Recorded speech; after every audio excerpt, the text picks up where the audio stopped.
आज मैं आप लोगों के लिए ऑब्जेक्ट लाई हूँ 10th क्लास के लिए मोस्ट इंपॉर्टेंट ऑब्जेक्टिव है जो बेटा पेपर में 100% आने वाले हैं। चलो आके हम स्टार्ट करते हैं। गोपियाँ किसे बड़भागी कह रही है बेटा? गोपियाँ किसे बड़भागी कह रही है? तो गोपियाँ किसको बड़भागी कह रही है? उद्धव को।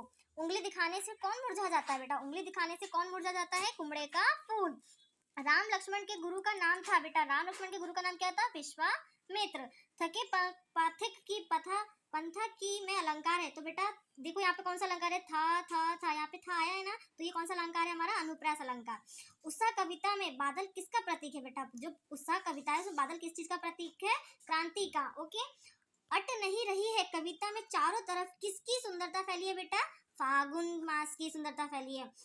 बादल किस दिशा से आते हैं बेटा? तो बादल अज्ञात दिशा से आते हैं। ओके, अब हम आगे आते हैं 8 नंबर के क्वेश्चन में। नेताजी की मूर्ति तैयार करने वाले मूर्तिकार का नाम था बेटा, जो नेताजी की मूर्ति तैयार की थी उनका नाम था मोतीलाल। पान वाला आदमी कैसा व्यक्ति था भैया? पान वाला व्यक्ति खुश मिजाज व्यक्ति था, वो हमेशा खुश रहने वाला व्यक्ति था। बाल गोविंद भगत पाठ किस प्रकार की समस्या पर प्रहार करता है? तो बेटा रूढ़ियों पर प्रहार करता है वो। ओके, बाल गोविंद अपने खेत में किसकी रोपनी कर रहे थे? तो बेटा धान की। 1 नंबर में पूछ सकता है। फादर कामिल बुल्के का जन्म किस देश में हुआ था? बेल्जियम देश में हुआ था।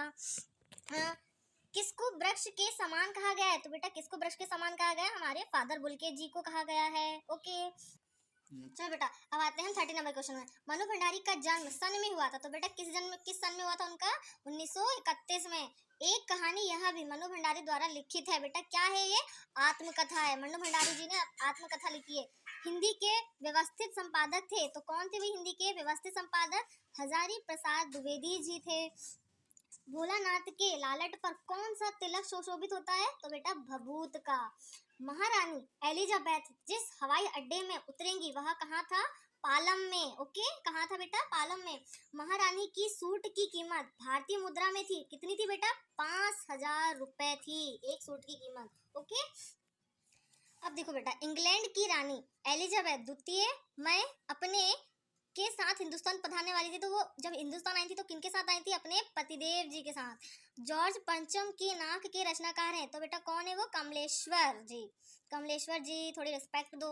दिग्गु समास का उदाहरण है। दिग्गु समास का उदाहरण क्या है बेटा? जहां पे दिग्गु समास पूछे वहां पे हमेशा गिनती वाली चीज ही आएगी, जैसे कि पंचवटी, पांच तत्वों का समूह पंचवटी। ठीक है, किस समास में दोनों पद प्रधान होते हैं? तो बेटा कौन सा ऐसा समास है जिसमें दोनों पद प्रधान होते हैं? तो हमारा द्वंद्व समास है। ओके, जैसे माता और पिता। अर्थ की दृष्टि से वाक्य के भेद है बेटा, अर्थ की दृष्टि से वाक्य के कितने भेद है? 8। कितने भेद है? 8। और रचना की दृष्टि से वाक्य के 3 भेद है। कृतवाच्य का उदाहरण है, तो बेटा कृतवाच्य का उदाहरण हमें पता करना है। आप खुद बताइए, राम पुस्तक पढ़ता है या राम द्वारा पुस्तक पढ़ी जा रही है, या राम से पुस्तक पढ़ाया जा रहा है? तो बेटा यहाँ पे कृतवाच्य पूछा है, तो राम पुस्तक पढ़ता है। चलो बेटा, भाववाच्य का उदाहरण है बेटा, मैं चाहूंगी कि ये भाववाच्य का उदाहरण आप लोग मुझे बताएं। वह तो उठ नहीं सकता, या उससे तो उठा नहीं जाता, ये आपको बताना है मुझे कमेंट में। वाल्मीकि द्वारा रामायण लिखी गई है, तो बेटा वाल्मीकि द्वारा रामायण लिखी गई है, ये कौन सा वाच्य है? कृतवाच्य है, भाववाच्य है, या कर्मवाच्य? तो बेटा जहाँ पे द्वारा चीज आई है तो वहां पे हमें आग बंद करके टिक करना है कर्मवाच्य। Okay, clear. देखी सुदामा की दीन दशा, करुणा करके हाथ छुओ नाही, नैनन के जल सो पग धोए में कौन सा? चलो बेटा, देखिए सुदामा की दीन दशा, करुणा करके करुणा निधि रोए, पानी परात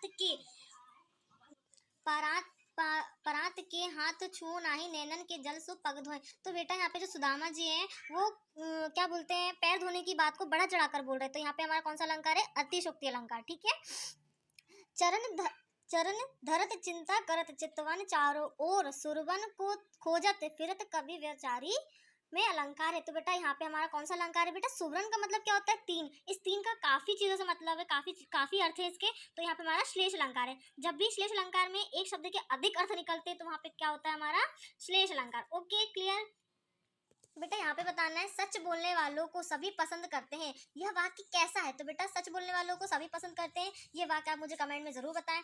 मजदूर मेहनत करता है किंतु वह लाभ से वंचित रहता है, किस प्रकार का वाक्य? तो बेटा जहाँ पे भी किंतु परंतु ऐसी चीजें होंगी तो वो कौन सा वाक्य होगा? संयुक्त वाक्य। ठीक है बेटा, ये शब्द 2 सेंटेंस को जोड़ने का काम करते हैं, इसीलिए यहाँ पे कौन सा वाक्य होगा हमारा? ये संयुक्त वाक्य। ओके बेटा, क्लियर। ये बेटा 30 ऑब्जेक्टिव पेपर में 100% आ रहे हैं, इसलिए प्लीज वीडियो को जरूर ध्यान से देखें। Okay, thank you.